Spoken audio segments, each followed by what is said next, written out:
Bonjour à tous et bienvenue dans cette nouvelle vidéo qui va répondre à une question troublante. Comme d'habitude, si vous êtes curieux de connaître le sujet de la semaine prochaine, restez bien jusqu'à la fin de la vidéo. Du moins, si vous y parvenez.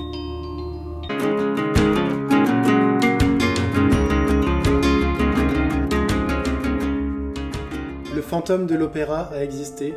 Oui, il a existé, en chair et en os, bien qu'il se donnât toutes les apparences d'un vrai fantôme, c'est-à-dire d'une ombre. Ça, c'est ce que nous dit Gaston Leroux, l'auteur du roman Le fantôme de l'opéra. Écoutez bien cette histoire troublante, dont on va voir à quel point un grand nombre des événements qui y sont relatés ont bel et bien eu lieu. L'histoire se passe à l'Opéra Garnier à Paris, à la fin du 19e siècle. Depuis quelques mois, il n'était question à l'opéra que de ce fantôme en habit noir qui se promenait comme une ombre du haut en bas du bâtiment, qui n'adressait la parole à personne, à qui personne n'osait parler, et qui s'évanouissait du reste aussitôt qu'on l'avait vu, sans qu'on puisse savoir par où ni comment. Il ne faisait pas de bruit en marchant, ainsi qu'il sied à un vrai fantôme. L'Opéra Garnier a été inauguré en 1875 et contient une magnifique salle de spectacle qui avait la scène la plus vaste du monde à sa création, et qui abritait un dôme splendide décoré par le célèbre peintre Marc Chagall, ainsi qu'un chandelier luxueux. Dans les coulisses de l'opéra, tout le monde avait déjà entendu parler de cette légende du fantôme, mais dans les premiers temps, un seul l'avait déjà vu, pour sûr. Un machiniste appelé Joseph Buquet était tombé nez à nez avec le fantôme alors qu'il descendait dans les escaliers qui menaient vers les dessous de l'opéra. Ce chef machiniste était un homme sérieux, rangé, d'une imagination lente, et il était sobre. Sa parole fut écoutée avec stupeur et intérêt, et aussitôt il se trouva des gens pour raconter qu'eux aussi avaient rencontré un habit noir avec une tête de mort. On va voir ensemble ce qu'il se passe dans le célèbre roman de Gaston Leroux. On va voir quel est ce fantôme, que veut-il, pourquoi hante-t-il l'opéra. Mais surtout, nous allons analyser toutes les éventuelles similitudes entre le roman et la réalité pour pouvoir répondre à cette question.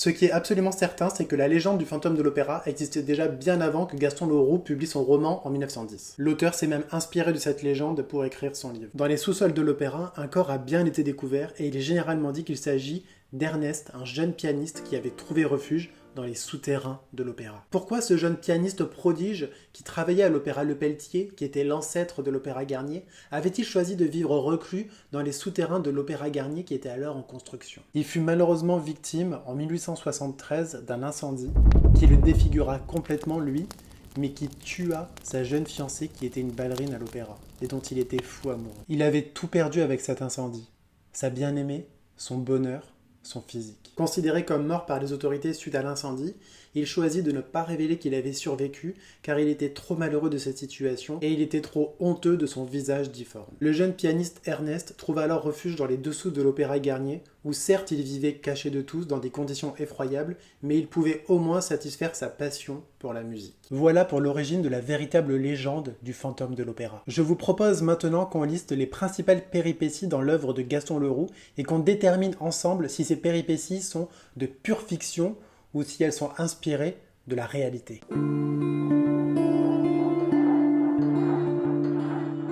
Un soir après une représentation, le machiniste Joseph Buquet, dont on a dit qu'il avait été le premier à voir le fantôme de l'opéra, est retrouvé mort par pendaison dans les coulisses de l'opéra. Mais le plus étonnant, c'est que s'il était pour sûr mort par pendaison, aucune corde n'a jamais été retrouvée. Voilà comment un des directeurs de l'opéra décrit ce qu'il s'est passé. J'étais dans le bureau quand je vis entrer tout à coup Mercier, l'administrateur. Il était affolé en m'apprenant qu'on venait de découvrir, pendu dans le 3e dessous de la scène, le corps d'un machiniste. Je m'écriai « Allons le décrocher ». Le temps que je mis à dégringoler l'escalier et à descendre l'échelle du portant, le pendu n'avait déjà plus de corde.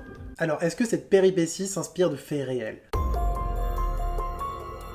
Eh bien oui, un machiniste a été retrouvé mort par pendaison très vite après l'inauguration de l'Opéra Garnier. Je n'ai trouvé en revanche aucune mention de la disparition de sa corde et je pense donc que cet élément est de la pure fiction. Allez, deuxième péripétie.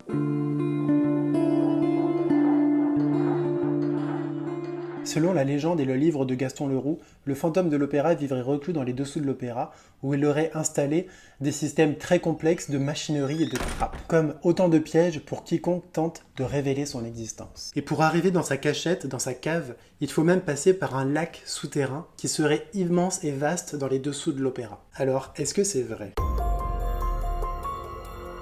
Oui, ces souterrains existent vraiment. Il y a effectivement un bassin sous la scène de l'opéra, encore aujourd'hui. Mais loin de l'image que l'on peut avoir dans le livre de Gaston Leroux, cet immense lac souterrain, c'est en fait une cuve artificielle qui a comme principal objectif de lutter contre la pression créée par les eaux d'infiltration, car les fondations, le sol sur lequel l'Opéra Garnier se tient est marécageux. Là, je vous l'accorde, la réalité fait un petit peu moins rêver que la fiction. Mais écoutez bien, parce que là, on va passer à un très très gros morceau.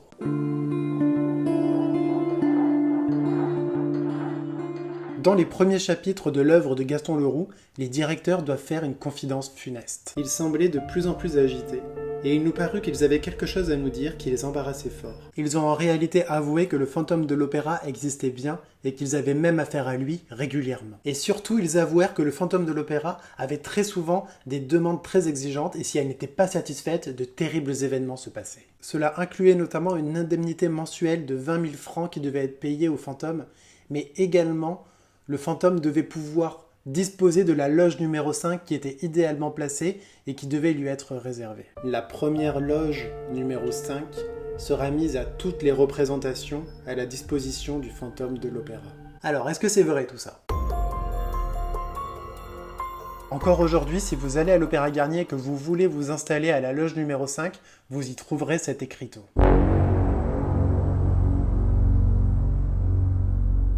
Apparemment, aucun spectateur ne s'y aventure jamais, alors que cette loge permet d'avoir une vue imprenable sur la scène de l'opéra. Mais ce n'est pas tout. La comédie musicale d'Andrew Lloyd Webber, Le fantôme de l'opéra, devait être présentée au Théâtre Mogador en 2017, Théâtre Mogador qui se situe à quelques rues de l'Opéra Garnier. Cependant, quelques semaines à peine avant la première présentation, un incendie ravagea le Théâtre Mogador, sans faire aucune victime heureusement, mais cela détruisit complètement la salle ainsi que tous les décors du spectacle. Un incendie, ça vous rappelle quelque chose ? Et cela s'inscrit dans un folklore déjà bien établi parmi les acteurs de la comédie musicale à Broadway et à Londres. Beaucoup disent être témoins d'incidents étranges lors des répétitions de ce show. Mais bien sûr, tout cela n'est basé que sur des témoignages et cela ne peut pas être vérifié. Bon, on est déjà plus dans l'ambiance là. Allez, péripétie suivante s'il vous plaît.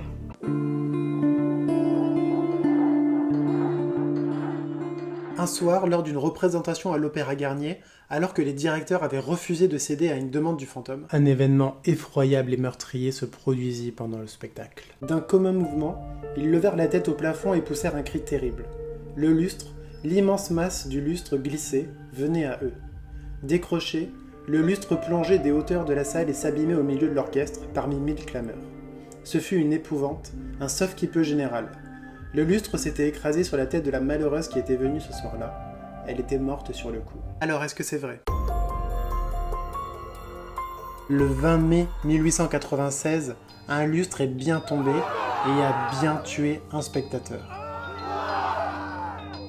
Enfin, c'est pas vraiment le lustre qui est tombé, c'est le contrepoids du lustre qui a tué une personne en tombant, et le lustre, lui, n'a fait que vaciller. Était-ce dû au fantôme de l'opéra ? Évidemment que nous ne le savons pas. Mais en tout cas, ce qui est certain, c'est qu'il y a bien eu un mort ce soir-là.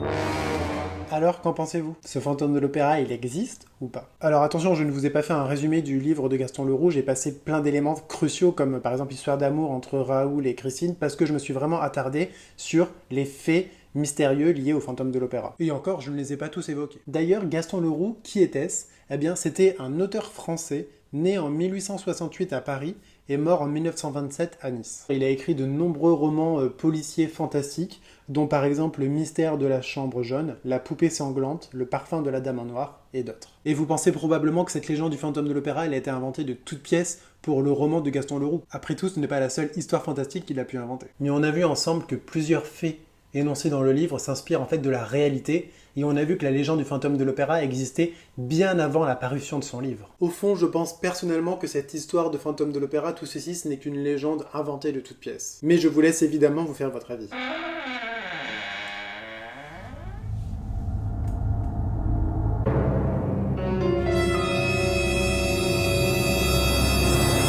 Voilà, j'espère que vous avez aimé parcourir cette légende du fantôme de l'opéra. Et comme promis, je vous dévoile la question de la semaine prochaine.